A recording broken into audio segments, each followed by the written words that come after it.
ಎಲ್ರಿಗೂ ನಮಸ್ಕಾರ ಸ್ನೇಹಿತರೆ. ಟೀಚರ್ ಇಕ್ವಿಪ್ಮೆಂಟ್ಗೆ ಸಂಬಂಧಪಟ್ಟ ಹಾಗೆ, ಗೆಸ್ಟ್ ಟೀಚರ್ಸ್ಗೆ ಸಂಬಂಧಪಟ್ಟ ಹಾಗೆ, ಸರ್ಕಾರಿ ಸುತ್ತೋಲೆಗಳಿಗೆ ಸಂಬಂಧಪಟ್ಟ ಹಾಗೆ ಮತ್ತು KPSC ಇಲಾಖೆ ಅಂಡರಲ್ಲಿ ಕಾಲ್ಫರ್ ಆಗ್ತಕ್ಕಂಥ ಎಕ್ಸಾಮ್ಸ್ಗೆ ಸಂಬಂಧಪಟ್ಟ ಹಾಗೆ, ಅದು CTT ಆಗಿರ್ಬೋದು, TET ಎಕ್ಸಾಮಿನೇಷನ್ ಆಗಿರ್ಬೋದು, ಅಥವಾ ಬೇರೆ ಬೇರೆ ಇಲಾಖೆ ಪರೀಕ್ಷೆಗಳ ಬಗ್ಗೆ ಮಾಹಿತಿ ಬೇಕು ಅಂತ ಅನ್ಸರೆ ಸೊ ದಯಮಾಡಿ ನಮ್ಮ ವಾಹಿನಿಯಲ್ಲಿ ಅದು ಕಾಲಕ್ಕೆ ನಿಮಗೆ ಸಿಗ್ತಾ ಇರುತ್ತೆ. ಸೊ ದಯಮಾಡಿ ಮೊದಲನೇ ಬಾರಿಗೆ ನೋಡ್ತಾ ಇರೋರು ಕೂಡಲೇ ಸಬ್ಸ್ಕ್ರೈಬ್ ಮಾಡಿ, ಹಾಗೇನೆ ನಿಮ್ಮೆಲ್ಲಾ ಸ್ನೇಹಿತರಿಗೂ ಶೇರ್ ಮಾಡಿ.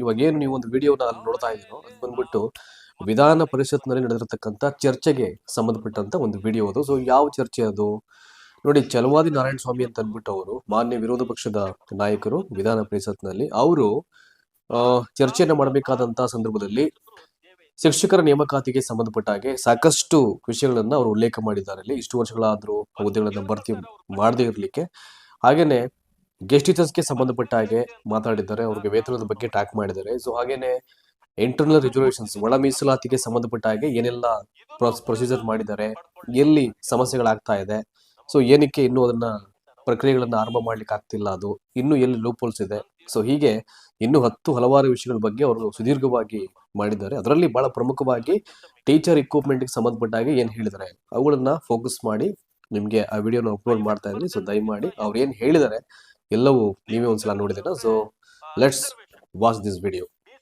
50% ನೀವು ಮೀರಿ ನೀವು ಯಾವುದೇ ಹುದ್ದೆಗಳನ್ನು ತುಂಬಬಾರದು ಅಂತ ಕೋರ್ಟ್ ಅಲ್ಲಿ ಆದೇಶ ಇದೆ. ಈಗ ನಾವು 56%ಗೆ ರಿಸರ್ವೇಶನ್ ಇದೆ. ಆ ಕಾರಣದಿಂದ ನೀವು ಅದನ್ನು ತುಂಬಕ್ಕಾಗಲ್ಲ ಅಂತಾರೆ. ಈ ಒಂದು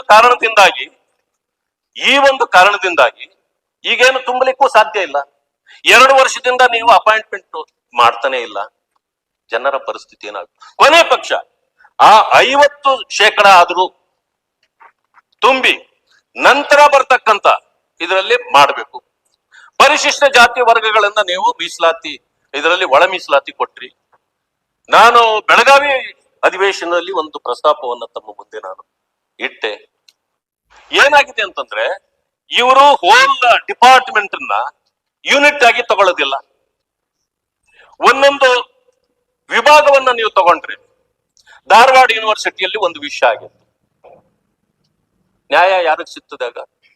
ಅದರಿಂದಾಗಿ ಟೋಟಲ್ ಡಿಪಾರ್ಟ್ಮೆಂಟ್ ಯೂನಿಟ್ ಆಗಿ ತಗೊಂಡ್ರೆ ಅವ್ರಿಗೂ ಕೂಡ ಹಂಚಿಕೆ ಆಗತ್ತೆ. ಇಂಥವು ಬಹಳಷ್ಟಿದೆ. ಹೀಗೆ ಪರಿಸ್ಥಿತಿ ಹದಗೆಟ್ಟು ಹೋಗ್ತಾ ಇದೆ. ಇಂಥವುಗಳನ್ನ ಅನೇಕವು ಸರ್ಕಾರ ಮಾಡ್ತಕ್ಕಂಥ ಕೆಲಸಗಳು ಬಾಕಿ ಉಳಿದಿವೆ. ಈಗಿದ್ರೂ ಕೂಡ ನನ್ನ ಸರ್ಕಾರ ಇದನ್ನೆಲ್ಲ ಮುಟ್ಟಿದೆ ಅಂತ ಹೇಳಿ ಇವ್ರ ಕೈಲಿ ಹೇಳಿಸ್ತಾರೆ. ಅನೇಕ ಯುವಕರು ಇವತ್ತು ಯಾವ ಮಟ್ಟಕ್ಕೆ ಹೋಗಿದ್ದಾರೆ ಅಂದ್ರೆ 40 ದಾಟಿ ಬಿಟ್ಟಿದ್ದಾರೆ, ಕೆಲಸ ಇಲ್ಲ. ಆದ್ರೆ ಈಗಾಗಲೇ ಅನೇಕ ಗುತ್ತಿಗೆ ಆಧಾರದ ಮೇಲೆ ಕೆಲಸ ಮಾಡ್ತಕ್ಕಂಥ ಅನೇಕರನ್ನ ತೆಗೆದುಹಾಕ್ತಾ ಇದ್ದಾರೆ. 10 ವರ್ಷ, 15 ವರ್ಷ, 20 ವರ್ಷದವರೆಗೂ ಗುತ್ತಿಗೆ ಆಧಾರದ ಮೇಲೆ ಕೆಲಸ ಮಾಡ್ದವ್ರು ಇದ್ದಾರೆ. ಏಜ್ ಬಾರ್ ಆಗುತ್ತೆ. ಅವ್ರಿಗೆ ತೆಗೆದ್ರೆ ಇನ್ನು ಅವ್ರಿಗೆ ಕೆಲಸ, ಅವ್ರ ಜೀವನದಲ್ಲಿ ಕೆಲಸ ಇಲ್ಲ. ಅವರು ಆ ಮನೆಯಲ್ಲಿ ಆ ಮಕ್ಕಳು ಕೈಗೆ ಬಂದಿರೋದಿಲ್ಲ. ಅವರ ಪರಿಸ್ಥಿತಿ ಏನು ಆ ಕುಟುಂಬದ್ದು? ಶಿಕ್ಷಣದಲ್ಲಿ ಇವತ್ತು ಅತಿಥಿ ಶಿಕ್ಷಕರು, ನಮಗ್ ಗೊತ್ತಿರ್ತದೆ ಅದು ಹೆಚ್ಚು, 6600 ಉಪನ್ಯಾಸಕರು ಸೇವೆಯಿಂದ ಈಗ ಹೊರಗಿಡಲಾಗಿದೆ. ಇತ್ತೀಚಿನ ಇದರಲ್ಲಿ ಬಂದು ಕೇಳ್ಕೊಳ್ತಾರೆ, ಅವ್ರು ಕಣ್ಣೀರ್ ಹಾಕ್ತಾರೆ. ಪರಿಸ್ಥಿತಿ ಹೇಗಿದೆ ಅಂತಂದ್ರೆ, ಸರ್ ನಾವು ನಮ್ಮ ಮಕ್ಕಳನ್ನ ಓದ್ಸಕ್ ಆಗೋದಿಲ್ಲ, ನಮಗೂ ಕೊಡ್ತಿದ್ದು ಅಲ್ಪ ಸಂಬಳಗಳು, ಇದನ್ನು ಕೂಡ ನಾವು ಪಡ್ಕೊಳ್ಳಿಕ್ಕೆ ಸಾಧ್ಯ ಆಗ್ಲಿಲ್ಲ ಅಂದ್ರೆ ನಮ್ಮ ಮಕ್ಕಳನ್ನ ನಾವು ಓದಿಸಿ ಹೆಂಗೆ ಸರ್ ಅವ್ರಿಗೆ ಭವಿಷ್ಯ ರೂಪಿಸ್ಕೊಡ್ಲಿ ಅಂತೇಳಿ ಕಣ್ಣೀರ್ ಹಾಕ್ತಾರೆ. ಇಂಥವುಗಳೆಲ್ಲ ತೀರ್ಮಾನ ಮಾಡಬೇಕಾಗಿತ್ತು. ಎಲ್ಲಕ್ಕಿಂತ ಮಿಗಿಲಾಗಿ ಈಗ ಅವರೆಲ್ಲ ಮನೆಗಳು ಸೇರಿದ್ದಾರೆ. 50%ಗಿಂತ ಹೆಚ್ಚು ನೀವು ಹುದ್ದೆಗಳ ಅಂದ್ರೆ ರಿಸರ್ವೇಶನ್ ಮೀಸಲಾತಿ 50% ನೀವು ಮೀರಿ ನೀವು ಯಾವುದೇ ಹುದ್ದೆಗಳನ್ನ ತುಂಬಬಾರದು ಅಂತ ಕೋರ್ಟ್ ಅಲ್ಲಿ ಆದೇಶ ಇದೆ. ಈಗ ನಾವು 56%ಗೆ ರಿಸರ್ವೇಶನ್ ಇದೆ. ಆ ಕಾರಣದಿಂದ ನೀವು ಅದನ್ನು ತುಂಬಕ್ಕಾಗಲ್ಲ ಅಂತಾರೆ.